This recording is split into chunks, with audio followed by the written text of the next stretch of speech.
മാർപ്പാപ്പയായി സ്വയം അവതരിച്ച് American president Donald Trump. പോപ്പിന്റെ വേഷമണിഞ്ഞ AI ഇമേജാണ് ട്രംപ് ഇൻസ്റ്റഗ്രാമിൽ പങ്കുവച്ചിരിക്കുന്നത്.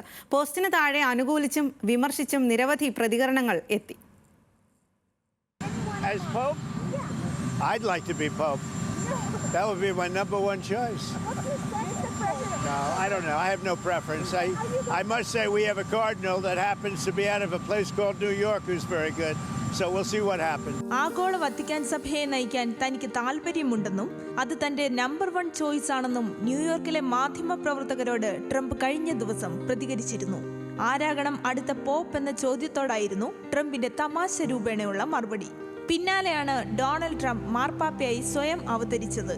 33 മില്യണിലധികം ഫോളോവേഴ്സുള്ള തന്റെ ഇൻസ്റ്റഗ്രാം പേജിലാണ് ട്രംപ് പോപ്പായി വേഷമണിഞ്ഞ AI ഇമേജ് പങ്കുവച്ചത്. പോസ്റ്റിനെ വിമർശിച്ചും പരിഹസിച്ചും നിരവധി കമന്റുകളാണ് വരുന്നത്. പോസ്റ്റ് തമാശയായിരിക്കാമെന്ന് ചിലർ അഭിപ്രായപ്പെട്ടപ്പോൾ ഫ്രാൻസിസ് മാർപ്പാപ്പയുടെ മരണത്തെ ട്രംപ് പരിഹസിക്കുകയാണെന്ന കമന്റുകളും ഉണ്ട്. വത്തിക്കാനിൽ പുതിയ മാർപ്പാപ്പയെ തെരഞ്ഞെടുക്കാനുള്ള നടപടികൾ പുരോഗമിക്കവെയാണ് അമേരിക്കൻ പ്രസിഡന്റിന്റെ ഭാഗത്തു നിന്നുള്ള post. International desk, news Malayalam.